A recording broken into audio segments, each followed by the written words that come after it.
Welcome to పొలిటెంట్ media. Telangana రాజకీయాల్లో మరో రాజకీయ పార్టీ వెలుగులోకి వచ్చింది. ముఖ్యంగా బీసీ నినాదంతో తీర్మాన్ మల్లన్న ఎమ్మెల్సీగా ఉన్నారు. కాంగ్రెస్ పార్టీ అతన్ని సస్పెండ్ చేసిన నేపథ్యంలో బీసీలంతా ఐక్యంగా ఉండాలని చెప్పేసి తెలంగాణ రాజ్యాధికార పార్టీ టీఆర్పీ అని ఒక పార్టీని స్థాపించారు. ఇది రాజకీయాల్లో కొంత ఇంట్రెస్టింగ్గా మారింది. ముఖ్యంగా బీసీని నినాదంతో ముందుకెళ్లే ప్రయత్నం చేస్తున్నట్టుగా తీర్మాన్ మల్లన్న పేర్కొన్నారు.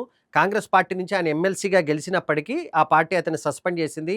గతంలో కొన్ని కామెంట్లు చేశారు. ముఖ్యంగా బీసీ రిజర్వేషన్ల అంశానికి సంబంధించి సొంత ప్రభుత్వంపైనే కొంత ఆయన విమర్శలు చేసిన నేపథ్యంలో కాంగ్రెస్ పార్టీ ఇప్పటికే ఆయనను సస్పెండ్ చేసింది. ఆ తర్వాత బీసీ వర్గాల నుంచి అందరితో చర్చించిన తర్వాత ఆయన ఒక పార్టీని ప్రకటించారు. అది టీఆర్పీ పార్టీగా ఆయన ప్రకటించి ఇక పూర్తిగా బీసీలకు అధికారం రావాలనే ఉద్దేశంతోనే తాను ముందుకు వెళ్తానని చెప్పేసి ఆయన పేర్కొనడం జరిగింది. అదే సమయంలో మరి కాంగ్రెస్ పార్టీ నుంచి ఎమ్మెల్సీగా గెలిచారు కనుక ఎమ్మెల్సీ పదవికి రాజీనామా చేస్తారా? లేకపోతే ఎమ్మెల్సీగా కొనసాగుతారా అన్న అంశాన్ని కూడా అనేక మంది దీనిపైన కామెంట్ చేస్తున్న నేపథ్యంలో దానిపైన కూడా తీర్మానం మల్లన్న కొంత క్లారిటీ ఇచ్చే ప్రయత్నం చేశారు. బీసీలో అందరూ కోరుకొని తాను కొనసాగాలే ఎమ్మెల్సీగా అంటే కొనసాగుతాను. ఎందుకంటే శాసన మండలిలో బీసీలకు సంబంధించిన అంశానికి సంబంధించి ఎవరన్నా ఒకరు ప్రశ్నించే వాళ్ళు ఉండాలి. అది నేనుంటాను. ఖచ్చితంగా బీసీలకు సంబంధించి ఈ వాదన వినిపిస్తాను. బీసీలకు అన్ని పార్టీలు ప్రధాన పార్టీలు హామీలైతే ఇస్తున్నాయి గానీ బీసీలకు మాత్రం అన్యాయం చేస్తున్నాయి.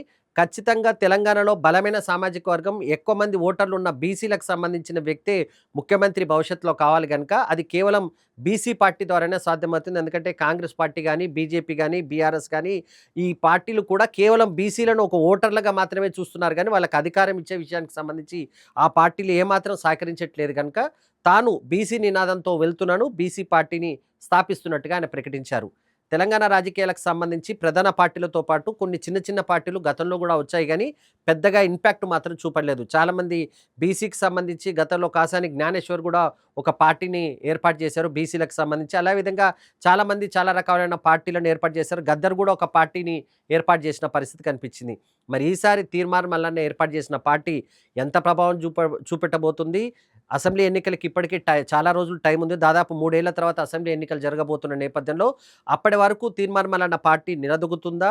ఖచ్చితంగా ప్రభావం చూపుతుందా? లేకపోతే గతంలో కొన్ని పార్టీలు వచ్చిన విధంగానే వచ్చి వెళ్ళిపోతుందా అనే అంశంపైన కొంత చర్చ జరుగుతున్నప్పటికీ తీర్మానం మల్లన్న మాత్రం ఖచ్చితంగా ఈసారి బీసీల ఫ్యాక్టర్ చాలా కీలకం కాబోతుంది తెలంగాణ రాజకీయాలు అని చెప్పేసి అంటున్నారు.